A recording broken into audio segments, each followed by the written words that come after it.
All right, welcome. If you're a stakeholder, an investor, a board member, a regulator, you know that when it comes to AI, a single point of failure can be absolutely devastating. So, in this explainer, we're going to break down how the most prepared, the most resilient organizations build their defenses against AI failure, not with one magic solution, but layer by layer. Okay, before we dive in, just a quick heads up. This is part 14 of a 15-part series looking at a major research report from Virtualization Options LLC. Now, obviously, we're just scratching the surface here, so please remember this isn't legal or financial advice and there's no warranty.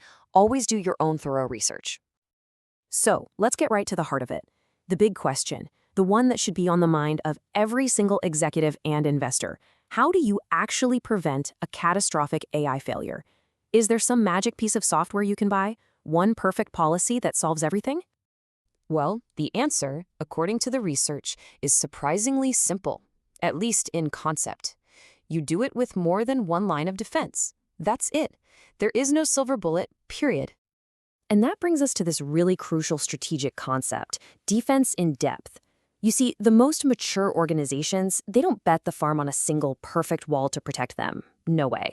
Instead, they build a fortress, a system with multiple independent layers of protection.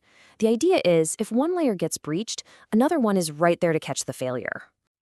And this is the blueprint for that fortress. We're going to walk through this entire framework, starting at the very foundation with the technical stuff, and then moving all the way up through human oversight, governance, what to do when things go wrong, and finally, the financial safety nets. So let's start at the bottom. We're going to kick things off with the first two layers, the technology itself, the code and the testing, and the people whose job it is to watch over it. This is really where the rubber meets the road in any day-to-day AI operation. Think of this first layer as the locks, the alarms, and the security cameras of your AI fortress. It's all about solid engineering discipline. We're talking about comprehensive testing that doesn't just check for the obvious, but actively tries to break the AI with edge cases and even adversarial attacks. It means you don't just flip a switch and turn a new model on for everyone. You do it slowly, carefully, with things like canary deployments. And, critically, you have to have an undo button, the ability to roll back to a previously stable version in a heartbeat if something goes wrong. But technology alone is never, ever enough, especially when the stakes are high. That's where human oversight comes in. And what's really important here is that it's not just about having a person vaguely check the AI's work. A mature organization gets specific. Human in the loop means a person has to physically approve every single high-stakes decision. Human on the loop is more like an air traffic controller, watching the system and stepping in only when they need to. And then there's human in command, which is a non-negotiable backstop. A person always has the ultimate power to pull the plug. This is the human judgment layer, and it's essential. Okay, so we've got our technical foundation and our human supervisors. Now let's zoom out a little and move up to the next layers of defense. We're shifting from the code itself into the boardroom and the operations center. We're talking about organizational structures, documented plans, and how you manage your partners. Now, this is basically a cheat sheet for any stakeholder. Under governance, you should be asking, does the board have direct oversight of AI risk, or is it buried somewhere in IT? Is there a formal ethics review process for high-risk systems? And on the operational side, the questions are just as vital. Is there a written practice plan for when an AI fails? How are they managing the risk that comes from third-party vendors? If an organization can't give you clear answers here, you've just found a major gap in their fortress wall. And that documented plan we just talked about? This is what a good one looks like. An effective incident response isn't about running around in a panic. It's a disciplined four-step process.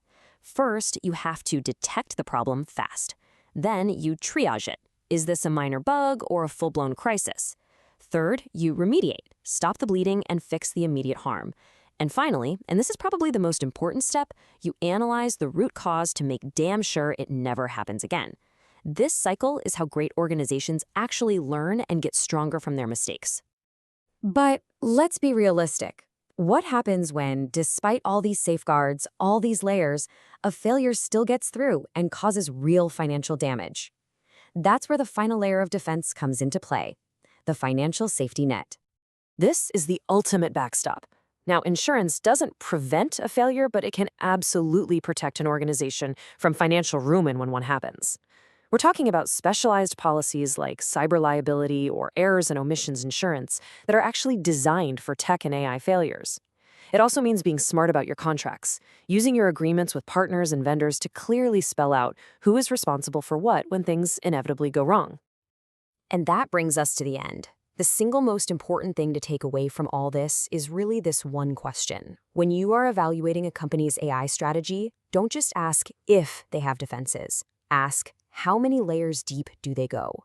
Are they just relying on a single, brittle wall, hoping for the best? Or have they built a truly resilient, multi-layered fortress?